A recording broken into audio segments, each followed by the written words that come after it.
अगर US Iran की जो वॉर है वो फर्दर एस्केलेट करती है तो इसका जो नेगेटिव इम्पैक्ट है वो सिर्फ फ्यूल प्राइसेस तक ही लिमिटेड नहीं रहेगा। गोल्ड प्राइसेस हो गया, फिस्कल डेफिसिट हो गया, इन्फ्लेशन हो गया, ये सारे के सारे वेरिएबल्स जो हैं वो एक डेंजरस चेन रिएक्शन का हिस्सा बनने वाले हैं। फ्यूचर के अंदर अगर क्रूड ऑयल का प्राइस $100 से $120 के बीच में सस्टेन करता है तो फर्दर हमें फ्यूल प्राइसेस में हाइक देखने को मिल सकता है। अब इसका मल्टीप्लेयर इफेक्ट भी आने वाला है। मींस अगर फ्यूल महंगा हो जाता है तो एग्रीकल्चर प्रोडक्ट्स महंगे हो जाएंगे, ट्रांसपोर्टेशन महंगा हो जाएगा। मींस हर चीज के अंदर आपको महंगाई देखने को मिलेगी। अब हम बात करते हैं गोल्ड प्राइसेस की। आप हिस्टोरिकल डाटा उठा के देख लीजिए।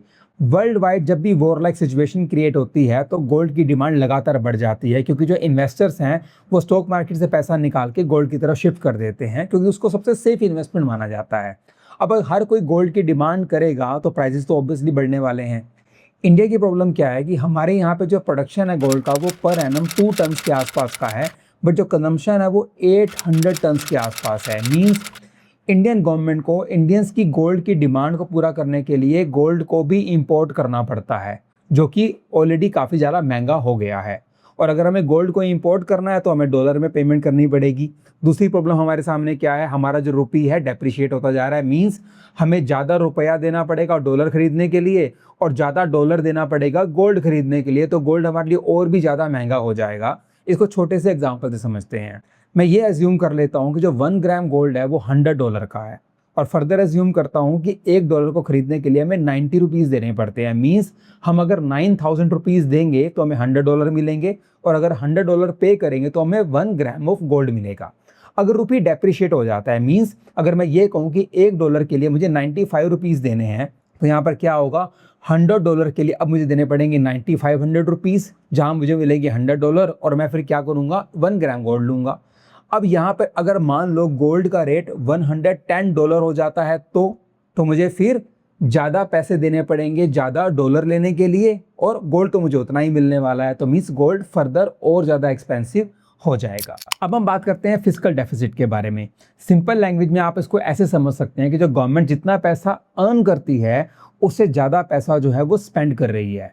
क्रूड ऑयल लगातार बढ़ता जा रहा है, गवर्नमेंट को ज़्यादा पैसे स्पेंड करने पड़ रहे हैं क्रूड ऑयल को खरीदने के लिए, और क्रूड ऑयल हमें खरीदना ही पड़ेगा क्योंकि उसके बिना हमारी कंट्री सर्वाइव कर नहीं सकती। अब यहाँ पे गवर्नमेंट के पास 2 ऑप्शंस हैं। अगर ज़्यादा महंगा तेल खरीदते हैं तो डोमेस्टिक मार्केट के अंदर पेट्रोल और डीजल के प्राइसेस को बढ़ा दें। अगर ऐसा करते हैं तो फिर हर चीज़ महंगी हो जाएगी, इन्फ्लेशन आ जाएगा। अगर फ्यूल प्राइसेस को कंट्रोल करना है, मींस स्टेबल रखना है, तो उनको उसके ऊपर जो टैक्स वो ले रहे हैं उसको कम कर दे। अगर ऐसा करते हैं तो गवर्नमेंट का रेवेन्यू कम हो जाएगा। अब प्रॉब्लम वापस वही आती है, अगर गवर्नमेंट की इनकम कम होगी, खर्चे ज़्यादा होंगे, तो फिस्कल डेफिसिट और ज़्यादा बढ़ जाएंगे।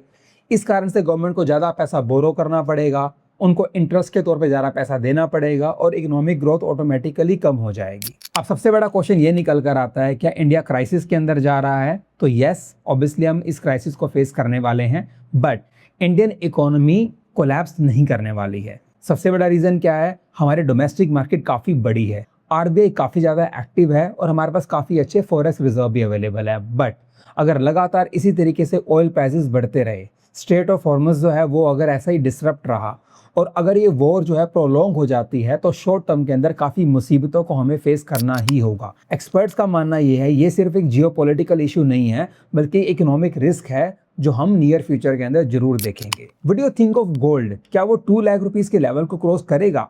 मुझे कमेंट बॉक्स में जरूर लिख के बताइएगा। अगर वीडियो अच्छा लगा है तो इसको लाइक एंड शेयर करना ना भूलिएगा।